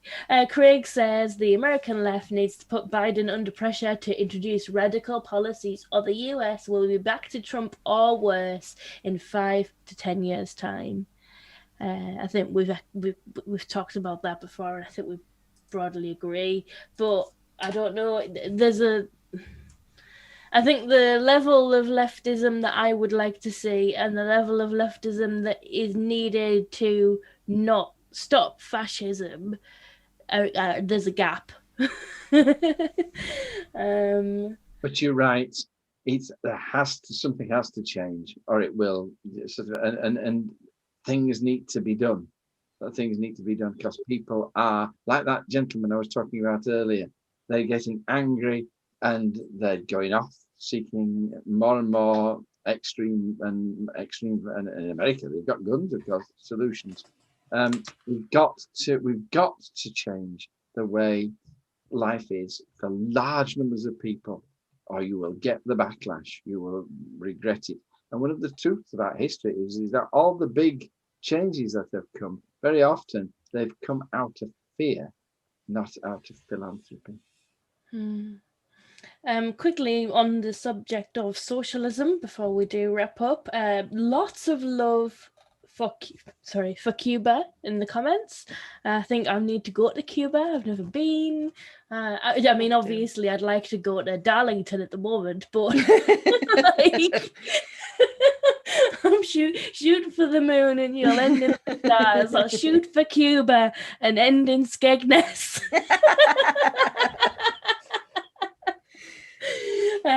So yeah, that's where we're all going after the pandemic. Cuba, scope it out. I mean, lots of comments saying like there's lots of socialism in this country that we like to gloss over, like the NHS. I always say road tax is another example of socialism in this country that nobody recognises. Vehicle and excise duty. Yeah, that one.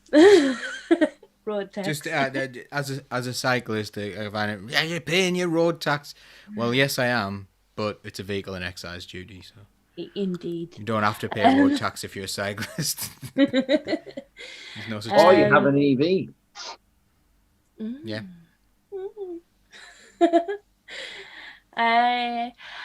Speaking of potholes, are you satisfied with the quality of the pothole repairs that have happened recently, John?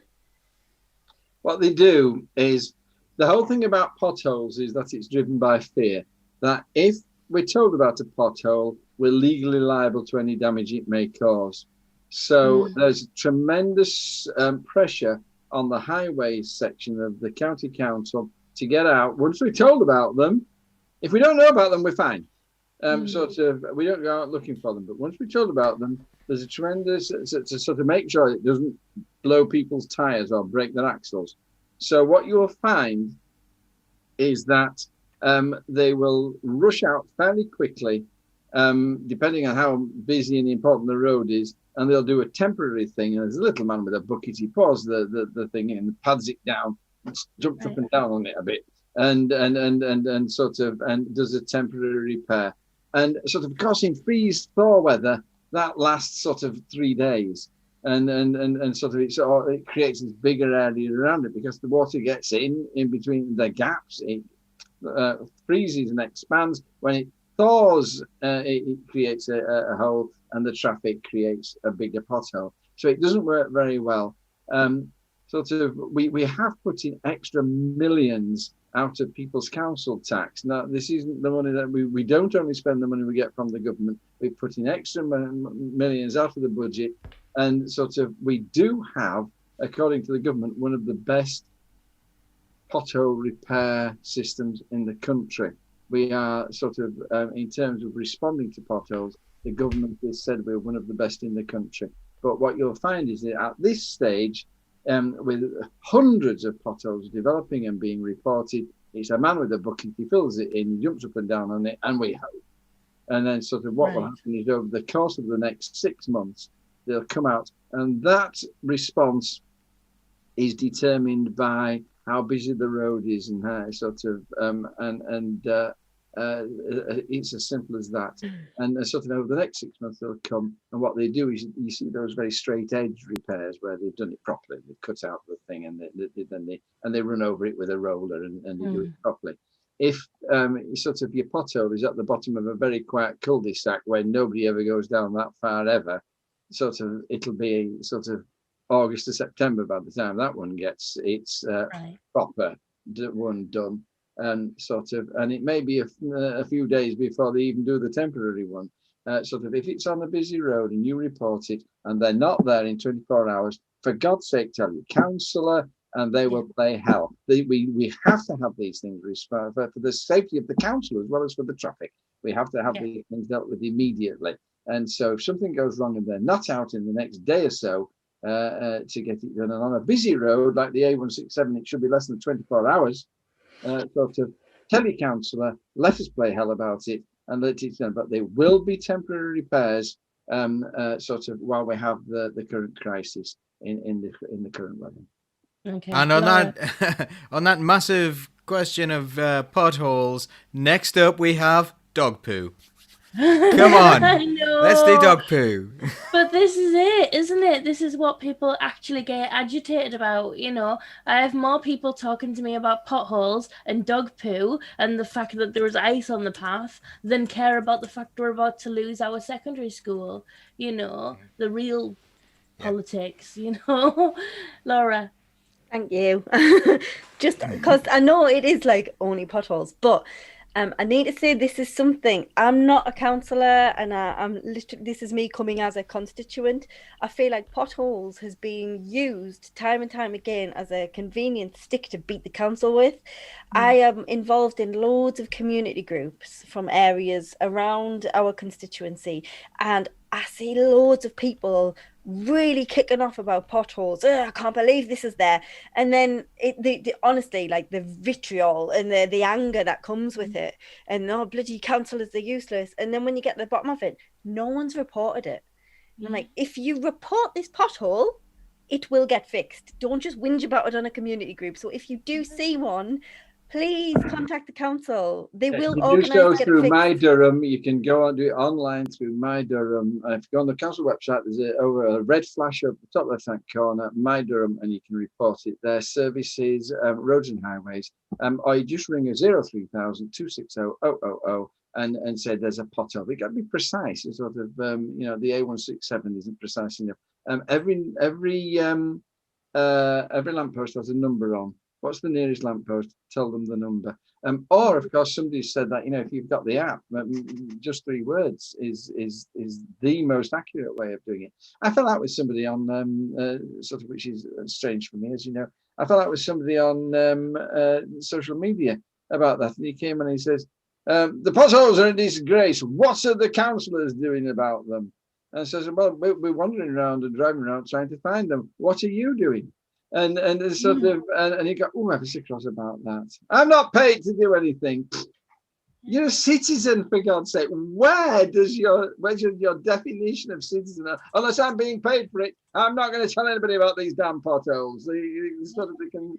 And what would you rather we paid our staff to do? Walk around the streets trying to find potholes or fixing them? Exactly. But these are things that citizens can do for themselves. And sort of to go on to the dog poo, that's a citizen's job. No.